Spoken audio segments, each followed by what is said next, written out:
দেশ জুড়ে চলছে নির্বাচনী প্রচারণা। আরও খবর জানাতে খুলনা থেকে যোগ দিয়েছেন আমাদের সহকর্মী বেল্লাল হোসেন সজল। সজল, নির্বাচনী প্রচারণার খবর আমাদেরকে জানাবেন। লিলি বিউটি সোপ, যার অ্যান্টি এজিং গুণ তারুণ্য ধরে রেখে ত্বককে করে উজ্জ্বল। তারুণ্যময় উজ্জ্বল ত্বকের জন্য রিমার্ক।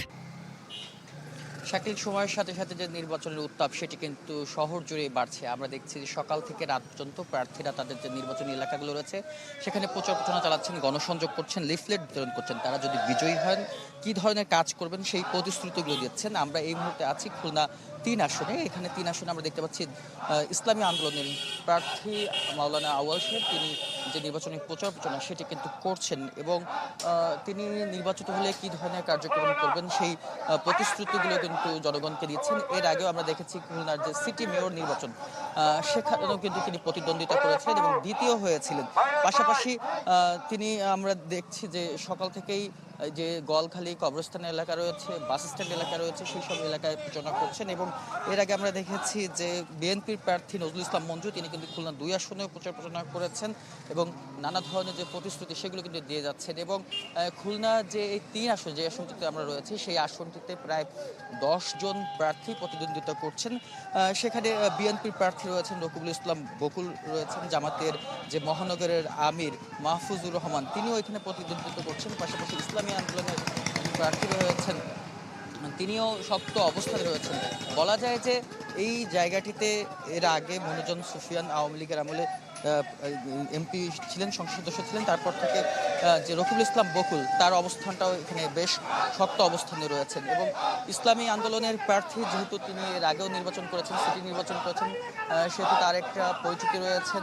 তিনি এই এলাকা সম্পর্কে ভালোই অবগত, কী ধরনের উন্নয়ন করবেন। বিশেষ করে তিনি যেটি বলছেন যে শিল্পনগরীর খুলনা বেশিরভাগই যে কলকারখানাগুলো সেগুলো কিন্তু খুলনা ৩ আসনে রয়েছে।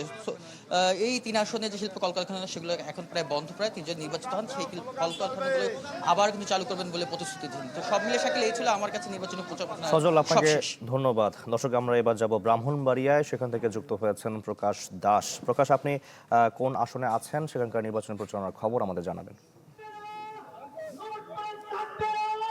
জি, আমি এখন দাঁড়িয়ে আছি ব্রাহ্মণবাড়িয়া ৬ আসনের বাঞ্ছারামপুর উপজেলায়।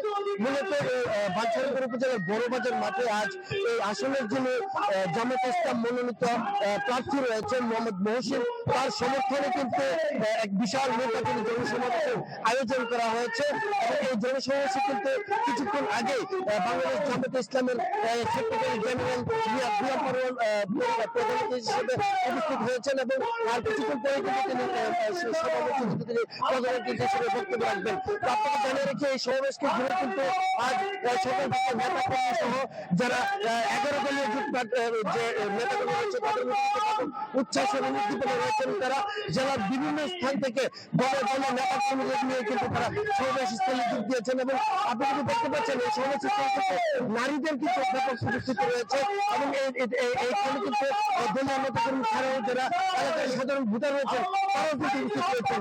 তো সভাপতি কিন্তু ইতিমধ্যে যারা ঢাকা থেকে আগত এবং জেলা পর্যায়ের নেতা কর্মীরা তারা বক্তব্য রাখছেন, তারা যেটি বলছেন যে আসলে আগামী 12ই ফেব্রুয়ারির যে নির্বাচন সেটি কেবল একটিমাত্র নির্বাচন নয়, সেটি হচ্ছে বাংলাদেশের ভারসাম্যের নির্বাচন, যেখানে আসলে দেশের মানুষ নির্ধারণ করতে চায় আবারও সেই শাসনে ফিরে যেতে চায় নাকি ইনসাফ কামের মধ্যে দিয়ে তারা একটা সুশাসনের বাংলাদেশ গড়তে চায়। তো আপনাদের জানিয়ে রাখি এই আসলে 10 জন প্রার্থী প্রতিযোগিতা করছেন, যার মধ্যে কিন্তু জোট প্রার্থী রয়েছে। প্রকাশ, ধন্যবাদ আপনাকে। দর্শক, নির্বাচনী প্রচারণার খবর আমরা জানছিলাম ব্রাহ্মণবাড়িয়া এবং খুলনা থেকে যুক্ত হয়েছিলেন আমাদের সহকর্মীরা।